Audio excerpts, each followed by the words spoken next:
This is Peter from TechSavara. Today I would like to discuss with you how to get started in coding, how to get into software development, how I got into the industry, how I started coding. Okay, let's get straight into it.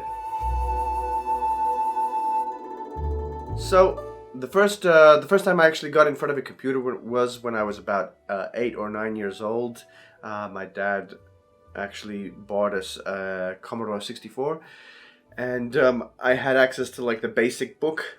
I just read through it and just typed out one of these sample programs. And the sample program had a balloon and it drew the balloon. I had absolutely no idea what it did. But that was the first thing that I actually did to get coding, to get started in coding. And from there, really I didn't do much until maybe about 4 or 5 years later once I started playing video games. In between that time I was very creative. I did all kinds of things in terms of designing games. I played Sega Master System. I had a big book full of all these game ideas. And it was only when my dad's friend had suggested that I pick up a book about programming. It was like a Learn C in 21 days, and I started writing it. And I remember the first time I got started and I had the whole hello world thing going, I was so excited. It's like, I actually understand this, it's starting to make sense. And the first big hurdle that I got over was understanding how linked lists worked. And from there it was like it snowballed into, everything from all the low-level programming associated with, ports and graphics and VGA, like way back before even 3D graphics cards were a thing. Had a 3860X computer at the time, and then fate fortunately was kind to me, and I was able to secure a job at a video games company here just down the road from not too far from here, which is it's now gone, but it got me started in the industry.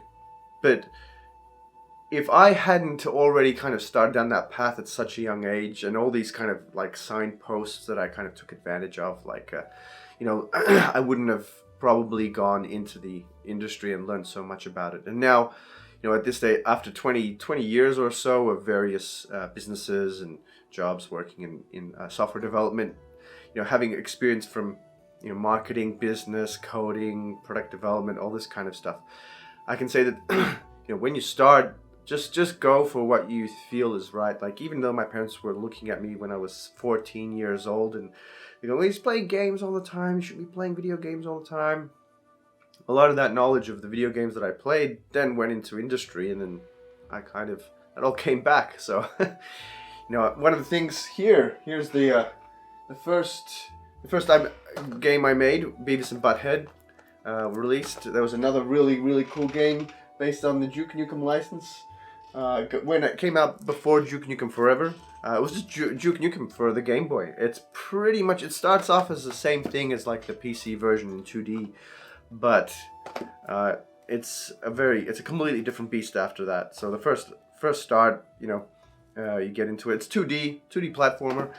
These two games were like the first two games I released, and then from there it was just like dozens. I've got all these are just some of the products that I worked on here. Like, but the funny thing is like, the most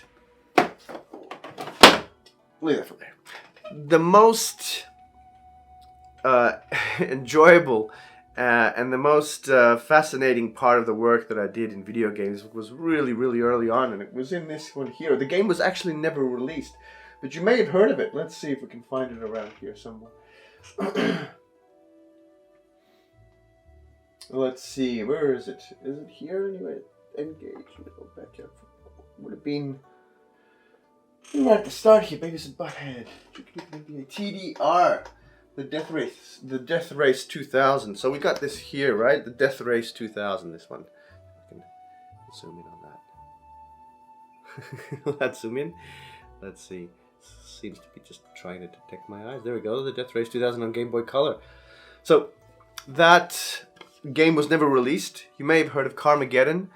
It was on Game Boy Color. We made Carmageddon 2D, top-down, like a GTA style game before GTA was really a thing at the time on Game Boy Color. I remember working on it, and we got it like real. We were doing things on that little unit on the Game Boy Color that I couldn't have imagined that you could do at the time. And so It was unfortunate that game was never released, and I think that that kind of had an impact on my motivation from then on in. It was really I wasn't as motivated after that. Like I didn't find it as interesting or challenging, and so here the main thing is you've got to find yourself challenges and things that you're gonna find interesting. If you don't, you're not going to put the effort in.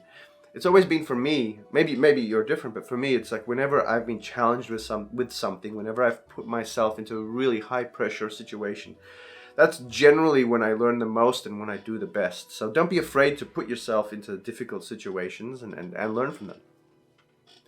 That's really the main takeaway here, is that put yourself out there, go and do things. Like don't try and think too much about it. Put stuff out there, just like this YouTube channel that I'm doing. You know, I'm in my 40s and I'm starting a YouTube channel because why not? Why not?